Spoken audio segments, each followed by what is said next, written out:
Bush was like involved in rituals or things along those lines, like bacon and eating people and wild. Yeah. What do you think that stuff is? I don't know. I don't. Do you think it really occurs? Music, so thank you so much for giving me a chance to win a VMA award. Yo, Taylor, I'm really happy for you. I'm gonna let you finish. But Beyonce had one of the best videos of all time. One of the best videos of all time. Witchcraft, you have bowed to the systems of the world. You have bowed. Any of you who are going to Beyonce's concert, I rebuke you in the name of Jesus. How dare you call yourself a Christian? Something strange is unfolding, and people can't stop talking about it. Kanye West linking up with Joe Rogan wasn't just another celebrity moment. It sparked a wave of questions that refused to die down. The whispers? They're getting louder, not just about music, but about power, control, and what might be happening behind the curtain. Now here's where things take a turn. When conversations like this start circling, certain names keep resurfacing, and one name that keeps echoing through the noise is Beyonce. Let's be real, her talent is undeniable, her work ethic untouchable, but that's not what people are debating. It's the influence. Think about it. Why does it feel like every major award speech somehow leads back to her? Not managers, not family, not even the artist's own grind. Beyonce. That's not normal, and people are starting to notice. And then there are moments like Lizzo standing on stage, overwhelmed, openly crediting Beyonce for changing her life. Emotional, powerful, but also raising eyebrows. Is this admiration taken to another level? Or are we witnessing something deeper that most people haven't questioned yet? Because once you start connecting the dots, it gets hard. Who believe in you and support you. Beyonce, whoo! In the 5th grade, I skipped school to see you perform. Where you at, Beyonce? My eyes are wet. I love you. God bless y'all.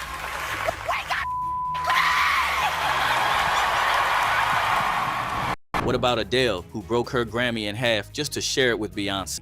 And I'm very humbled and I'm very grateful and gracious, but my artist of my life is Beyonce, and this album for me, the Lemonade album, was just so monumental, Beyonce. It was so monumental and so well thought out and so beautiful and soul-bearing, and we all got to see another side to you that you don't always let us see, and we appreciate that. And all us artists here, we adore you. You are our light. And what really makes people stop and think is this. It's not just the newer generation showing that kind of recognition.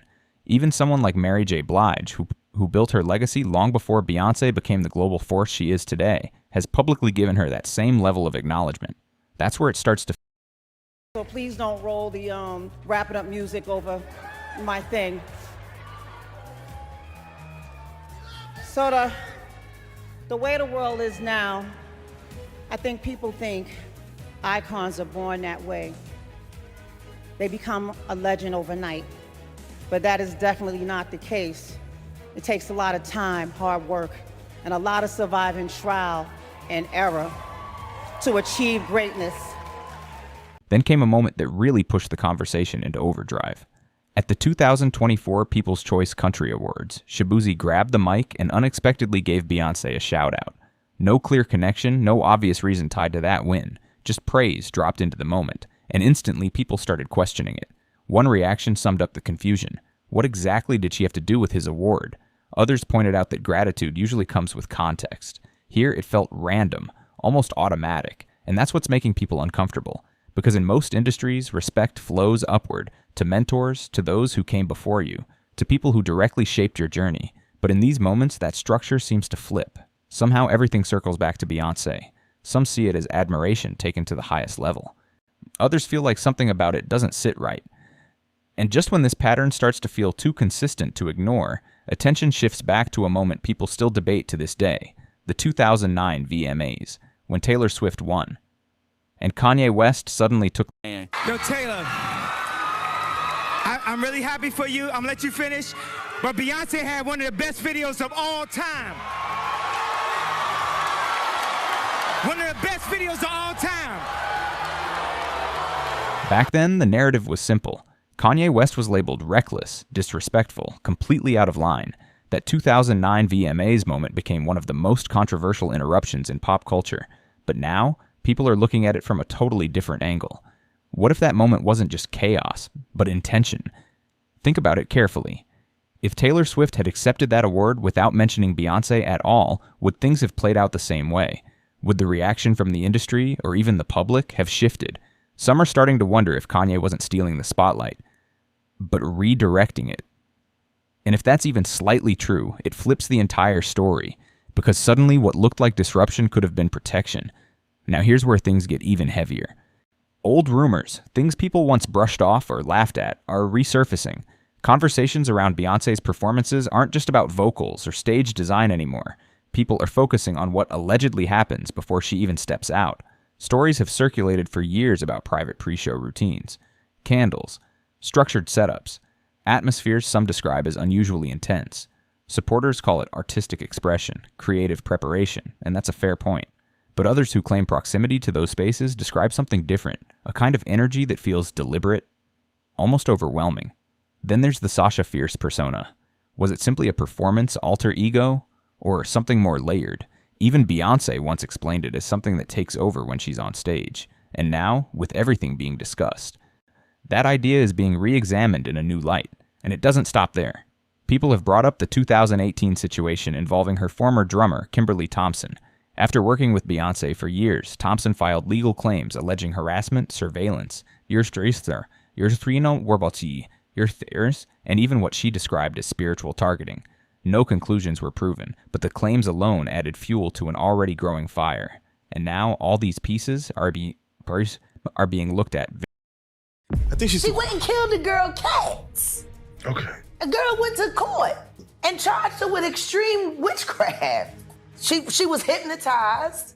She was dragged. Beyonce came and she was in there eating on her and she was asleep. Snacking on his people Cats. And guess what? They wouldn't give her the restraining order. They just told her to stay away from Beyonce and work for somebody else. Guess what? She's having a hard time finding work too.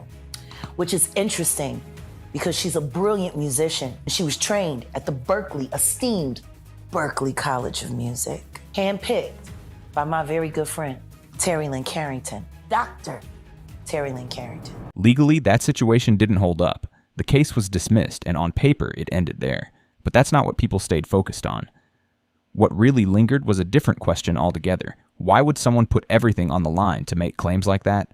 A career, reputation, future opportunities, all at risk. That's the part that kept people thinking, and what followed didn't help quiet things down. Afterward, she reportedly struggled to secure consistent work. Now, some will say that's just how the industry operates. Fast-moving, unforgiving. But others see that as the moment where curiosity turns into suspicion. Because once doubt enters the picture, it doesn't leave easily. And then the conversation expands. Beyoncé isn't viewed in isolation. People start mentioning Jay-Z, Diddy, and the idea of powerful networks operating behind the scenes, private circles, influence that stretches beyond music. And once those connections start forming, even past tragedies, like Aaliyah's passing, get pulled back into discussion, along with old rumors that never fully. Sean Carter is responsible for enacting Hype Williams to put Aaliyah on a faulty plane to move her out the way as punishment for rejecting him, and so he could level up Beyonce, who was struggling. She was our age, and it's just scary because that could have been any one of us. And she was an angel, and I know that now she's with.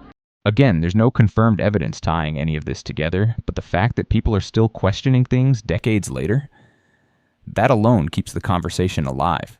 Because when stories refuse to fade after 20 years, it usually means something didn't fully settle.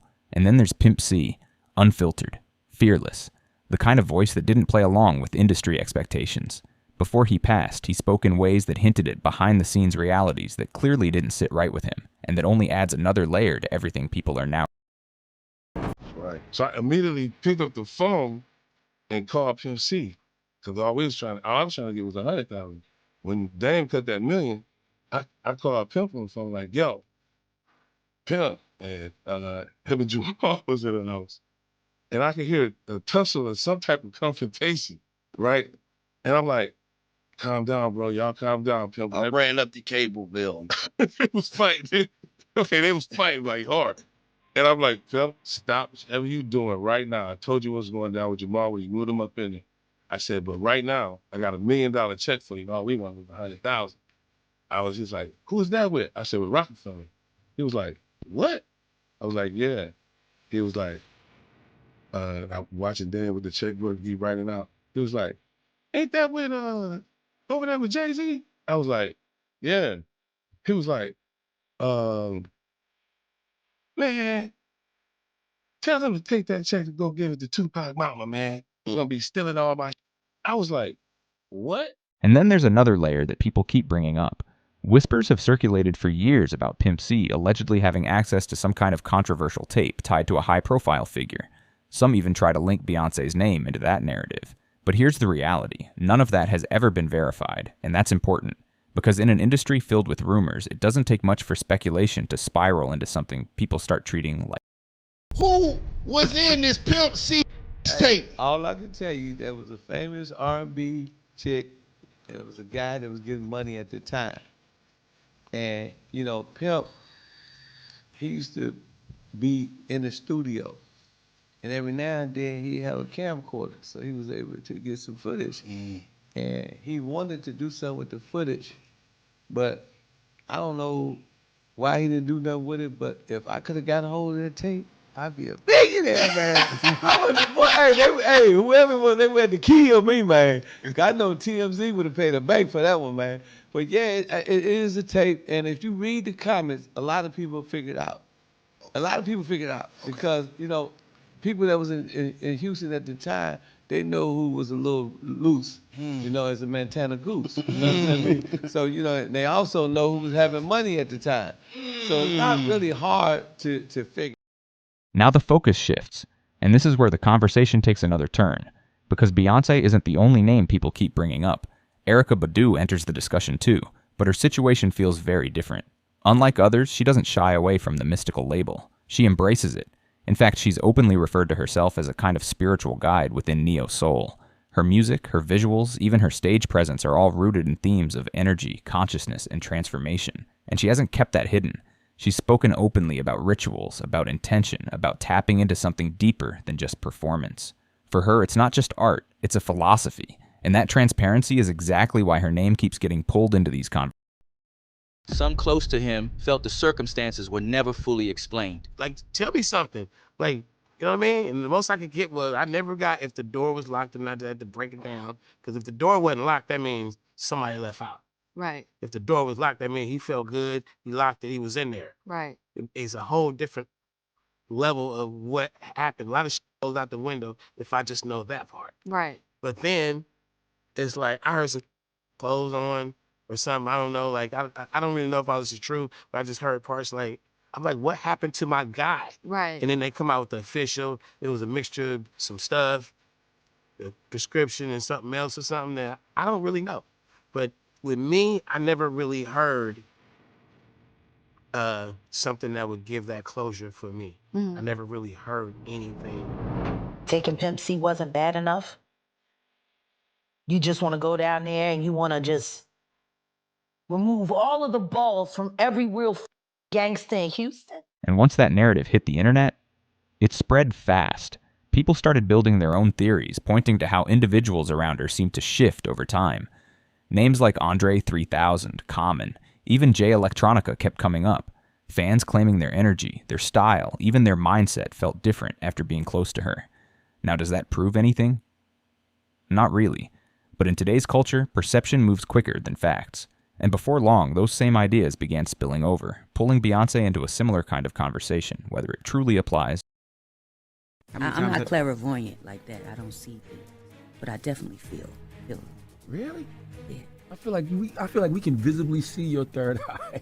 Mine? Yeah. You might can see it. They tell me Beyonce's a witch and like that, Oh, that she we is. should be scared. Yeah, okay. Yeah. She's an Ifa.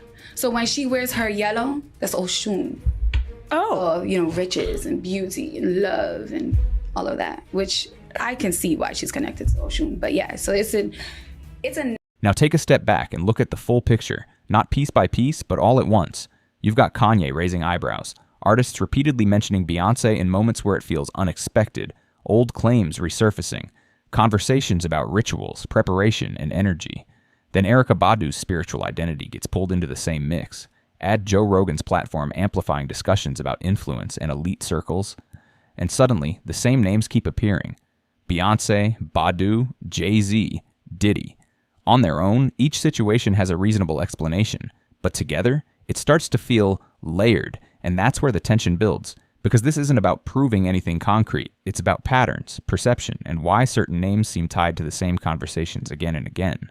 The internet, of course, hasn't stayed quiet. One comment hit hard. If people think Beyonce is the only one tied to deeper practices in the industry, they're being naive. Another person shared a personal experience from a concert, describing an atmosphere that felt intense. Fans emotional, almost overwhelmed, reacting in a way that felt bigger than just music. Now, does that mean anything definitive? Not necessarily, but it does raise questions. So now it comes back to you. Why do so many artists feel compelled to acknowledge Beyonce, even in moments where it doesn't fully connect?